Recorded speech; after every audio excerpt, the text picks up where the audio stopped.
Le meeting de Villepinte vient clore une semaine bien chargée pour Nicolas Sarkozy. Tournée des médias, déplacement en France, le candidat UMP a joué son va-tout ces derniers jours.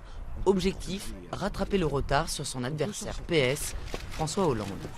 Première étape, apparaître au plus proche des électeurs. Être le candidat du peuple français, c'est pas dire je vous ressemble, mettre une casquette, par exemple jouer de l'accordéon. C'est simplement parler un langage que chacun comprend, évoquer les sujets qui sont les leurs. Ne pas parler pour les journalistes, ne pas parler pour le système, ne pas parler pour les élites, parler pour eux. Parler aux Français, c'est également s'expliquer sur les erreurs qui ont émaillé son quinquennat. Dîner aux Fouquettes, croisière sur le yacht de Bolloré ou encore la tentative d'imposer son fils à la tête de l'EHPAD, Nicolas Sarkozy a tenté de gommer cette semaine son image de président des riches. Mais pas sûr que l'opération séduction fonctionne.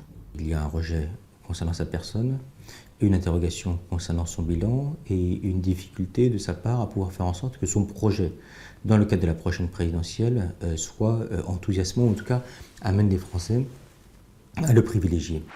Définir un projet et le rendre audible, c'est toute la difficulté du président sortant pendant cette semaine décisive. Cap à droite toute, avec notamment l'opposition au droit de vote des étrangers ou encore la lutte contre la fraude aux prestations sociales.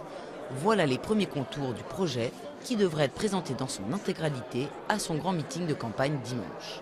La réunion de Villepinte va permettre de décliner l'ensemble du projet du président.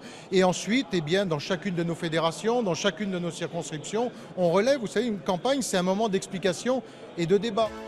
L'UMP espère rassembler 50 000 personnes. Objectif pour Nicolas Sarkozy, rebondir rapidement à un mois et demi du premier tour, alors que tous les sondages le donnent largement battu au second. Conscient du danger, il a déjà voulu créer l'électrochoc chez ses sympathisants en annonçant qu'il quitterait la politique en cas de défaite.